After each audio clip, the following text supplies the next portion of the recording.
Buongiorno, benvenuti alla TG Sicilia. Le principali notizie. Palermo, torna la paura allo Sperone dopo l'omicidio di lunedì, la sparatoria tra la gente e i bambini, serrande dei negozi abbassate, finestre chiuse. La mafia si infiltra costantemente nell'economia legale. Sebastiano Ardita, procuratore aggiunto a Catania, al TG Sicilia, inquinati anche il gioco legale, il trasporto su gomma, il supporto alle attività commerciali. Al processo per il depistaggio per la strage di Via D'Amelio, nuove inquietanti rivelazioni. Il pubblico ministero parla di 100 milioni di vecchie lire versate nel 92 sul conto di Arnaldo La Barbera, l'ex capo della Mobile di Palermo, morto 12 anni fa. Allagamenti per il maltempo in Sicilia, a Castelvetrano il sindaco chiude le scuole, a Catania in mattinata traffico paralizzato nella zona nord, nel pomeriggio la perturbazione raggiungerà anche il Messinese. Catania, degrado in piazza Carlo Alberto, sede di uno storico mercato, ambulanti esasperati costretti a lavorare tra i liquami che ammorbano l'aria con i servizi igienici chiusi da 3 anni. Ancora da Catania, appello di una mamma che vive con i bambini in una casa fatiscente in via Plebiscito con i muri assaliti dalla muffa. Da 6 anni aspetta la casa popolare che non arriva. Dopo il richiamo del ministro Valditara, sì unanime dei genitori al divieto di far entrare i telefonini a scuola, ma c'è chi tra gli studenti confessa di mandare like e WhatsApp di nascosto in classe.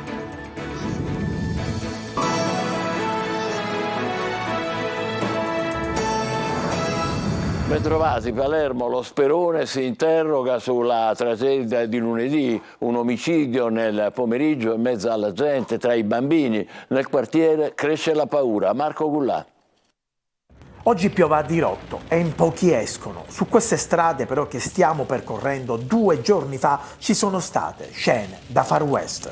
Quartiere Sperone, qui si è consumato l'omicidio di Giancarlo Romano, un debito legato alle scommesse clandestine che ha scatenato il duello rusticano con Romano e il suo luogotenente Alessio Caruso, condannato a 5 anni per estorsione da un lato e dall'altro Camillo Mira e i figli Antonio e Pietro.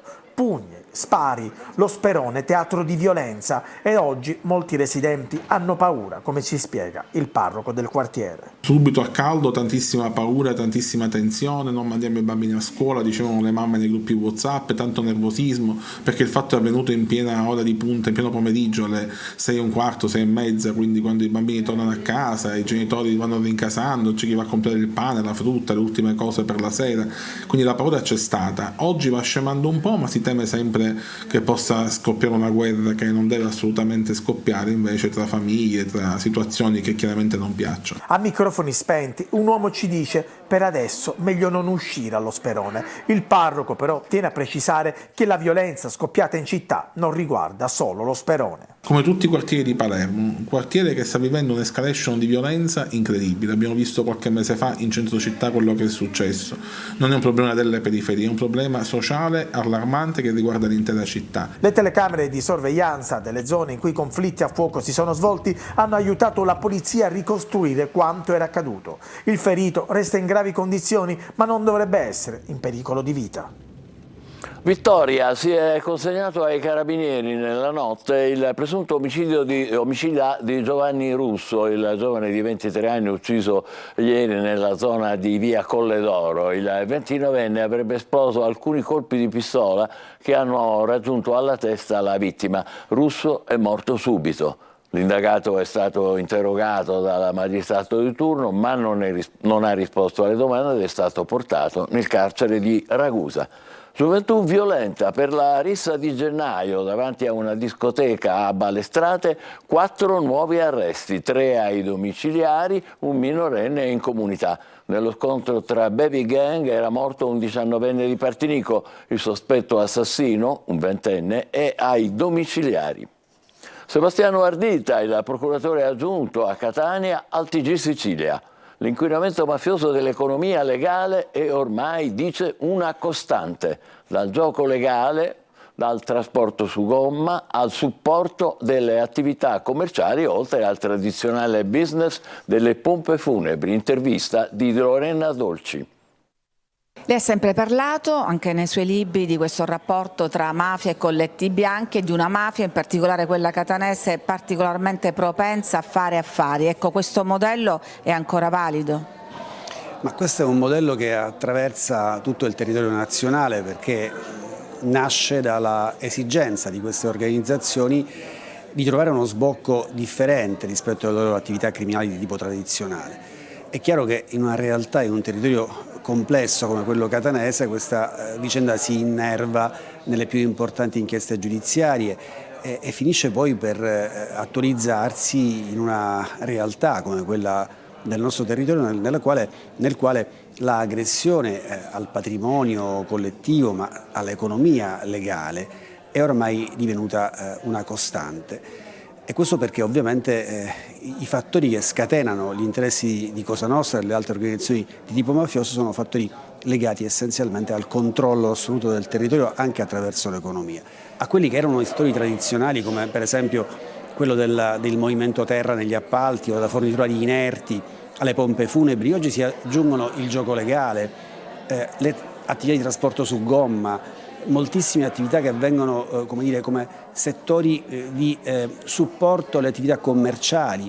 Esiste una invasione di tutti questi settori e questo ovviamente comporta inevitabilmente un inquinamento dell'economia legale, dell'economia reale fondata sull'iniziativa dei singoli.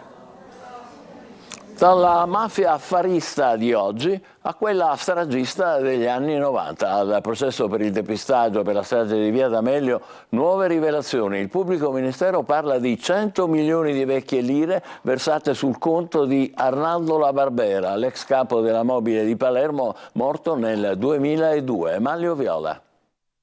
Un intreccio misterioso fra la strage di Via D'Amelio, il depistaggio delle indagini su quell'autobomba del 92 e l'omicidio dell'agente di polizia Nino Agostino, assassinato con la moglie 3 anni prima, nell'agosto dell'89.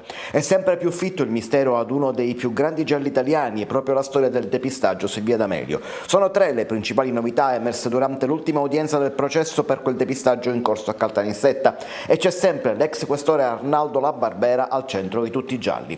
Da una parte i soldi, ingenti somme di denaro versate proprio dalla Barbera nei propri conti correnti fra il 90 e il 92, nell'arco di tempo fra l'omicidio Agostino e la strage di Via D'Amelio. La documentazione bancaria è stata trovata durante una perquisizione a casa dell'ex moglie il 18 settembre dello scorso anno. Versamenti che si incrementano nel 1992 fino a raggiungere nel complesso dei 3 anni quasi 100 milioni di vecchie lire. Il secondo giallo è quello dell'agenda rossa di Paolo Borsellino. La perquisizione nasce dalle dichiarazioni di un collaboratore secondo il quale l'agenda era stata conservata proprio dalla Barbera e la custodiva per un periodo a casa. L'agenda non è stata trovata e ancora oggi c'è chi sostiene che non sia mai esistita. Infine un rapporto sull'omicidio di Nino Agostino e Ida Castelluccio, la moglie, un delitto rimasto irrisolto, secondo l'accusa anche per un rapporto di servizio proprio di La Barbera, allora a capo della Mobile di Palermo, che indirizzò le indagini sulla pista passionale per una relazione interrotta. Una pista poco credibile viste le modalità del delitto. Una trama che si infittisce invece di dirimersi con il tempo. È finito ai domiciliari con braccialetto elettronico a Canicattì per aver preso la moglie a calci e pugni davanti ai figli minorenni. I carabinieri sono intervenuti dopo l'SOS al 112. La donna e i figli sono stati già trasferiti, attivando l'iter del codice rosso, in una struttura protetta. È stato assolto in appello Andrea Antico, uno dei 3 ex commilitoni di Emanuele Sceri, accusati dell'omicidio del parà siciliano trovato morto nella caserma Gamerra di Pisa 25 anni fa. L'accusa aveva chiesto la pena a 17 anni e mezzo. La Corte di Assise di Pisa ha già condannato rispettivamente a 26 e 18 anni per omicidio volontario in concorso gli ex caporali della Folgore Alessandro Panella e Luigi Zabara. Il maltempo torna in Sicilia e causa nuovi allagamenti. A Castelvetrano il sindaco chiude le scuole, nel pomeriggio la perturbazione si sposterà nel Catanese prima e nel Messinese dopo. I prossimi giorni saranno all'insegna dell'instabilità. Eva Spampinato. Una bomba d'acqua violenta ma annunciata, ecco che arriva il sistema temporalesco che gli esperti chiamano V-shaped e che provoca temporali autorigeneranti. La bassa pressione che si è formata tra la Sicilia e la Sardegna con correnti umide ha colpito in prima battuta la zona occidentale dell'isola, soprattutto il Trapanese. La tempesta ha interessato all'alba Castelvetrano, causando allagamenti di strade, sottopassi e locali ai piani interrati. Alcuni tombini sono saltati, decine gli interventi dei vigili del fuoco. Il sindaco Enzo Alfano ha disposto la chiusura delle scuole. Da ovest, nel frattempo, il sistema temporalesco si sposterà sulla zona orientale dell'isola per arrivare sul Catanese nel pomeriggio e poi spostarsi sul Messinese. In una Sicilia in preda alla preoccupante siccità e all'assenza di piogge per tutto l'inverno, l'arrivo della perturbazione, seppur a tratti in forma di forti rovesci, viene accolta positivamente dagli agricoltori o da chi attende la caduta della neve per far partire una stagione sciistica che rischia di non partire affatto. Domani e dopodomani il tempo sarà variabile, spiega l'esperto meteo Alfredo Ragonese, con possibilità di acquazzoni sparsi. E il tempo rimarrà variabile anche per i prossimi giorni. Insomma, conclude Ragonese, un quadro tipicamente invernale dove la pioggia non dovrebbe rappresentare una sorpresa. Le temperature invece sono alte rispetto alla media del periodo, anche se al passaggio del fronte da domani potrebbero scendere e far arrivare la neve anche attorno a quota 1000. E proprio a causa del maltempo questa mattina il traffico sulla circonvallazione di Catania è stato paralizzato. Catania, degrado è nella piazza Carlo Alberto, uno dei sede di uno storico mercato, operatori esasperati, costretti a lavorare in condizioni da terzo mondo con i liquami che ammorbano l'aria, mentre i servizi sono chiusi da 3 anni. Tonino De Vana. Sindaco, vienici a trovare e vedi tu stesso in che condizioni lavoriamo. Stivaletti e pedane, non solo per l'acqua ma anche per la fognatura che sgorga da piazza Carlo Alberto, sede dello storico mercato che i catanesi chiamano Fera Oluni, meta gettonata insieme alla pescheria anche per i turisti che però devono munirsi di mascherina per aggirarsi tra le bancarelle. È nero l'umore degli operatori che da troppo tempo denunciano lo stato d'abbandono del mercato, nero come i liquami che ammorbano l'aria rendendola irrespirabile. Più che il brusio e il vociare per richiamare i clienti si leva un coro unanime perché tutti vogliono farsi sentire. Per Salvo, Alfio, Giuseppe, Giovanni, la telecamera ed un microfono sono alleati strumenti per chiedere aiuto, forse l'estremo tentativo di essere ascoltati. Siamo nella fogna, proprio nella fogna. Fra gli scarafaggi e i topi con l'SH300 siamo rovinati. Non capisco se c'è un campionato, siamo Serie A, noi siamo nella Serie C, perché in pescheria hanno rifatto i bagni, hanno pulito i tombini e qua alla fiera siamo abbandonati a noi stessi.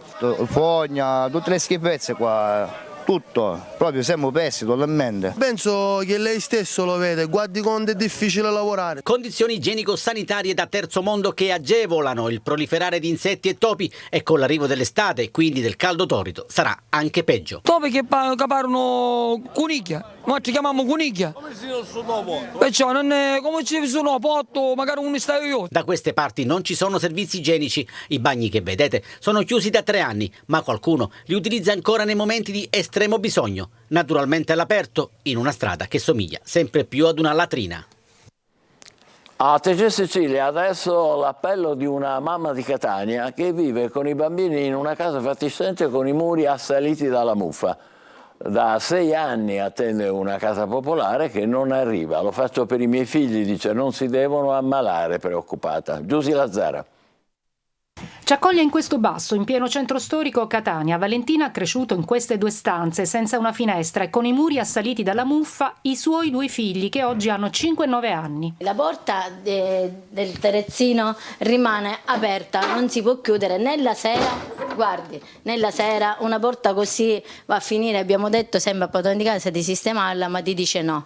Entra troppo freddo, non possiamo chiudere, per la sicurezza giusto non ci sarà nessuno, però non si sa mai, ho sempre 2 bambini. 6 anni fa, quando ha preso in affitto questa casa, pensava che sarebbe stata una sistemazione temporanea e invece combatte ogni giorno con la muffa. Dietro qui, dietro i mobili, perciò devo uscire, devo levare tutto per pulire, per amore di non fare la muffa, perché allora è terribile, fa una puzza da morire e trovo tutto ammuffito. Ecco, qui ci sono anche i giochi dei bambini che lei deve cercare. Devo uscire tutto, perché se li metto dentro i mobili si muffiscono anche i giochi, tutto, infatti devo uscire, pulire e rimettere, ma sempre devo lasciarle sempre fuori perché allora non trovo tutto nero.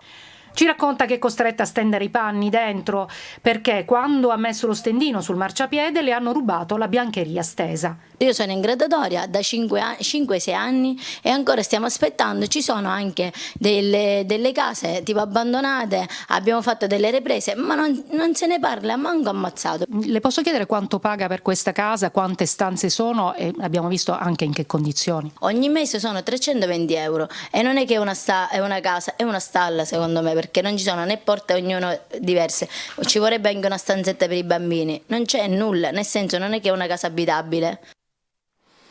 Questo a Catania in via Plebiscito, stretta in arrivo sull'uso dei cellulari in classe da parte dei giovanissimi. Dopo la legge regionale progettata dai 5 Stelle arriva il suggerimento del ministro Valditara che sconsiglia l'uso degli smartphone alle elementari e alle medie. Ma il telefonino era già stato messo al bando da tanti insegnanti e genitori preoccupati per le conseguenze sui più piccoli e c'è chi continua a usarli indifferente. Emanuela Corsi.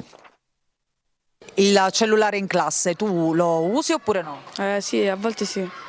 Ma i professori sono d'accordo oppure non vogliono? No, non sono d'accordo. Ah, quindi lo usi di nascosto? Sì. E cosa fai? Chatto, vado su Instagram, Facebook.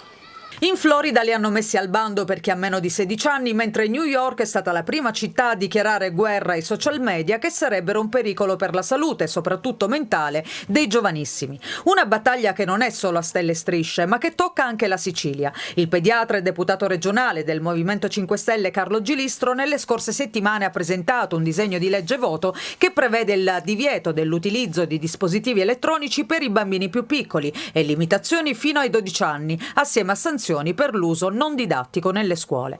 Anche il ministro dell'istruzione Valditara ha annunciato che nelle linee guida sull'educazione civica ci sarà un forte consiglio a non utilizzare il cellulare a scopo didattico nelle scuole dell'infanzia e medie. La stretta annunciata in realtà cambia di poco le cose, perché maestri e professori vietano già l'utilizzo del cellulare in classe. E i tuoi compagni lo usano? Sì. E i professori non se ne accorgono? A volte no, a volte sì. E quando se ne accorgono che fanno? O ci levano il telefono e lo prendono e lo mettono alla cattedra, se no ci fanno un richiamo verbale. Lo porto sempre, ma non lo uso. Sicura? Sì. Cosa vorresti fare col cellulare in classe? No, in realtà niente, solo giocare perché mi annoi. Solo la grande, 12 anni ce l'ha, però a scuola non lo usa. Se i giovanissimi vorrebbero usare lo smartphone a scuola, i genitori si dicono contrari. No, in classe no. L'utilizzo in classe non ha nessun senso. In classe no, e neanche a casa. Contraria anche in casa, è difficile, però ci proviamo. Le famiglie cominciano ad essere sempre più allarmate dalla serie di studi internazionali e italiani dai quali emerge la stretta correlazione tra disturbi mentali e uso intensivo di smartphone e soprattutto dei social. Ma vista l'ora parliamo anche di diete. La più cliccata in rete in questo momento è il digiuno intermittente. Ma il nuovo regime alimentare per perdere peso va però avviato gradualmente e sempre sotto il controllo del medico. Francesco Triolo. È uno stile di vita, bisogna accettarlo, però non bisogna squilibrare la dieta. Cioè, perché se uno mangia male a pranzo, non fa colazione, mangia a pranzo schifezze e poi digiuna la sera, non è che sia la cosa ideale. Bisogna avere anche un controllo da parte di un nutrizionista proprio per questo, per creare un'alimentazione che sia completa alla fine, se no poi diventa carente. Una moda più che uno stile di vita, quello che è per molti, per motivi religiosi magari, oppure per un'abitudine. Il digiuno intermittente è diventata la dieta più cliccata sui social grazie ad influencer o celebrità che ne raccontavano i benefici, ma è una dieta molto restrittiva, da seguire per periodi di tempo limitati, adatta solo a chi è in buona salute. Il digiuno intermittente non è una passeggiata, nel senso che si può fare, va fatto con supporto medico, perché se uno è cardiopatico o ha dei disturbi del comportamento alimentare o diabetico o insulino dipendente, non è così scontato che lo possa fare, quindi il supporto medico di nutrizionista è fondamentale. Ha degli effetti positivi? Ha degli effetti, sì, vale la pena. Gli effetti positivi sono che il digiuno fa riposare l'organismo e quindi le cellule che stanno per essere eliminate si eliminano più velocemente. Diciamo, è una pulizia dell'organismo. I numeri sono 16, 8, 16 le ore di digiuno, 8 quelle in cui è possibile mangiare, ma è consigliabile, almeno all'inizio, iniziare per gradi. Noi facciamo una breve pausa adesso, poi torneremo con il calcio, con la sonora sconfitta del Palermo in casa e poi il Catania stasera al Massimino contro il Rimini. State con noi.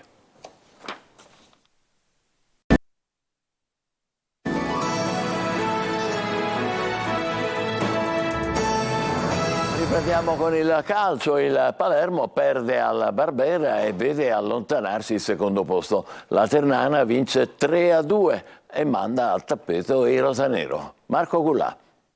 Quindi non producono nessun effetto. Nel finale segna Brunoni su papera del portiere umbro, gol inutile, finisce 2-3. Secondo me abbiamo fatto un buon primo tempo, soprattutto la parte iniziale, peccato aver preso gol la prima volta che la Ternana si è affacciata alla nostra area.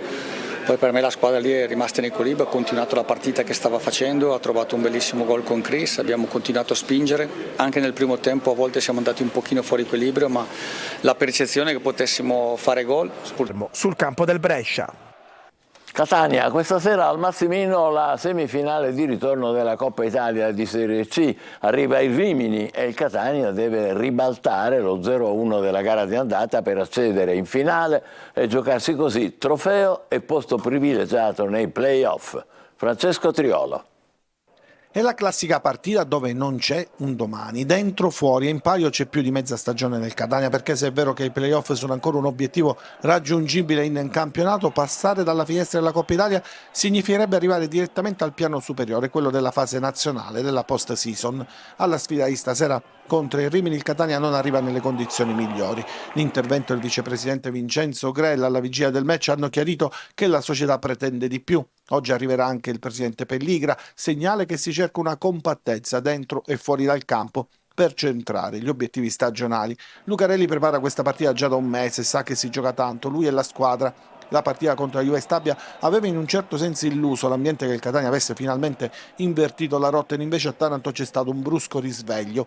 La domanda oggi è: qual è il vero Catania? Sarà il Massimino a dare una risposta, un Massimino che si preannuncia tutto esaurito, biglietti sold out da giorni, con un'atmosfera da partite che contano, ma anche con la pressione che sa incutere il calore dei tifosi rossazzurri, quel calore, quella pressione da trasformare in spinta emotiva per ribaltare l'1-0 dell'andata. In panchina non ci sarà Lucarelli, squalificato dopo la gara al Romeo Menti, sarà il vice Richard Vanilli a guidare la squadra dal campo. Ancora assente per infortunio era Pisardi, è rimasto fuori dalla lista delle convocazioni Zammarini, anche lui squalificato. Presente invece Di Carmine, che dovrebbe essere il riferimento offensivo. Il Rimini arriva senza gli infortunati Capanni, Marchesi e Oddi, mentre tra i pali Colombo, titolare nella sfida d'andata, in ballottaggio con il portiere del campionato, Colombi. Calcio d'inizio alle 20:30, l'appuntamento su Telecolor come di consueto quando gioca il Catania, e dalle 20, 3 ore live con diretta stadio, collegamenti al Massimino, analisi, le interviste post partita in anteprima ed i vostri commenti via WhatsApp al numero 342 77 12 855. E noi ci fermiamo qui, il TG Sicilia torna alle 20, grazie, buon pomeriggio.